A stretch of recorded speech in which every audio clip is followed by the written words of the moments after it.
경기도 안산에서 도시형 생활주택 147채가 경매로 넘어갔습니다.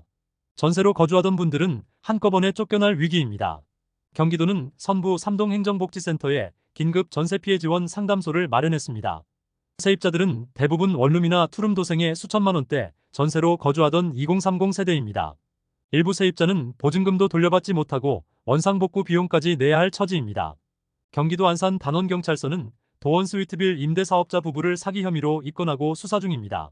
임대사업법인 직원을 앞세워 보증금을 빼돌린 혐의를 받고 있으며 작년 4월부터 임차인들에게 전세금을 돌려주지 않고 연락도 받지 않고 있습니다.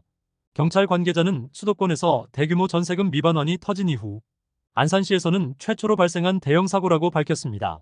현재 계약이 끝난 임차인 100여 명이 돌려받지 못한 보증금이 약 76억 원 규모로 알려졌으며 비대위에 참석하지 않았거나 만기가 남은 가구 감안하면 피해 예상 금액이 100억 원 이상일 수 있습니다.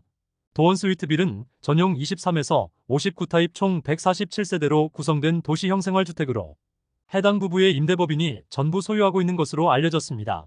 전세금을 돌려받지 못한 비대위는 경매 절차에서 보증금에 대한 권리를 주장할 수 있습니다.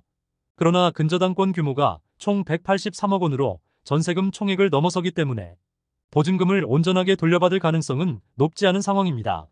비대위 관계자는 세대별 전세 보증금이 최대 1억 원 규모라며 경매에서 국세보다 먼저 변제받을 수 있는 보증금 5,500만 원 이하는 극소수라고 전했습니다. 전남 순천에서도 최근 100억 원대 전세 사기가 또 터졌습니다. 정부가 전세 사기 피해를 막기 위한 대책을 마련하고 있지만 현장에서는 실효성이 없다며 불만의 목소리가 커지고 있습니다. 전남 순천에서 세입자 보증금을 가로챈 혐의로 임대사업자 등이 경찰에 입건됐습니다.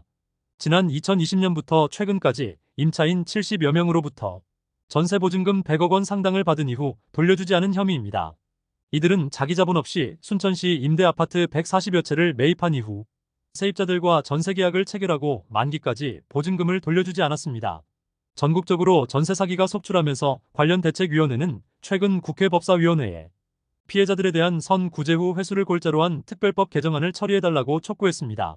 총선이 끝난 4월 이후 국회 본회의에서 처리되고 마무리될 경우 당장 경공매와 명도소송 등이 진행 중이거나 대출 만기가 도래하는 피해자들은 법률 개정 기간까지 굉장히 큰 위험에 처할 수 있다는 지적입니다.